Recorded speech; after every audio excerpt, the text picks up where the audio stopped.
Hi, கொஞ்ச நாள் முன்னாடி வந்து சாந்திங்கிற ஒரு பாப்பா யூடியூப் இன்ஸ்டா மூலமாக கிடைச்ச பாப்பா தான். அக்கா எனக்கு கோபம் நிறைய வருதுக்கா, என்னை அதிகமாக கோவப்படுத்துகிறாங்க, எனக்கு கோவத்தை கண்ட்ரோல் பண்ண ஏதாவது ஒரு வீடியோ போடுங்கக்கான்னு கேட்டு இப்போ சலிச்சு போயிட்டாங்க. இன்னொருத்தங்க 2 days முன்னாடி ஒரு சடங்கு மேக்கப் போயிருந்தேன். ஒரு சிஸ்டர் நம்ம இன்ஸ்டாகிராம் ஃபாலோவர் வந்து நீங்கள் கருத்து சொல்லி வீடியோ போடுவீங்களே முன்னாடி எல்லாம், நீங்கள் இப்போ ஏன் போடுறது இல்லை சிஸ்டர், போடுங்கன்னு சொல்லியிருந்தாங்க. கோவம் அதுக்கு வந்து நான் ஒரு குட்டி கதையாக சொல்கிறேன். உங்களை யாராவது கோவப்படுத்துகிறாங்க, உங்களுக்கு கோபம் வருது அப்படின்னா நீங்கள் அப்போ மைண்டில் நினைக்க வேண்டியது ஒன்று தான். இப்போ வந்து கோயில் கோபுர கலசம் இருக்குது பார்த்தீங்களா, அது வந்து மேலே இருக்கும்.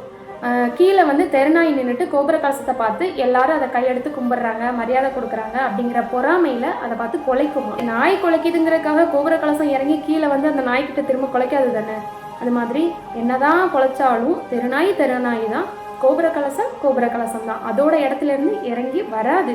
அதே மாதிரி தான் நான் என்ன சொல்கிறேன்னா, நம்ம யாராவது கோவப்படுத்தினா நம்மளை கோபுர கலசமாகவும் இவங்களை தெருநாயாகவும் நம்ம நினச்சிட்டு அந்த இடத்துலேருந்து பொறுமையாக விலகி அமைதியாக போயிடணும். அவ்வளோதான், சிம்பிள். கோவம் என்றைக்குமே வந்து அழிவோட பாதைக்கு தான் நம்மளை கூட்டிகிட்டு போகும். பொறுமை என்றைக்குமே நம்மளை வந்து வழி நடத்தி வாழ வைக்கும். இன்னொன்று என்னென்னா, ரொம்பவும் நேர்மையாகவும் நியாயமாகவும் இருக்கிறவங்களுக்கு அளவுக்கு அதிகமாக கோபம் வரும். ஏன்னா சுற்றி நடக்கிற அநியாயங்களை பார்த்துட்டு அவங்களால பொறுமையாக இருக்க முடியாது. ஒரு துரோகம் நடக்கும்போதும் சரி, ஒரு அநியாயம் நடக்கும்போதும் சரி, இந்த மாதிரி விஷயங்களை வந்து தாங்கிக்க முடியாது. அதனால கோபம் அதிகமாக வரதான் செய்யும். இதை வந்து நம்ம கண்ட்ரோல் பண்ணி அதுலேருந்து மீண்டு வந்து பொறுமையாக மாறுறதுக்கு நம்ம தான் முயற்சி எடுக்கணும். நான் வந்து முன்னாடி அளவுக்கு அதிகமாக கோவப்படுவேன். அந்த கோவத்தை எப்படிடா கண்ட்ரோல் பண்ணுறதுன்னு ரொம்ப கஷ்டப்பட்டு ஒரு வழியாக கண்ட்ரோல் பண்ணி இப்போ நல்லாவே பொறுமைசாலியாக மாறிட்டேன். அதுக்கு காரணம் வந்து ஆன்மீக பாதை தான்.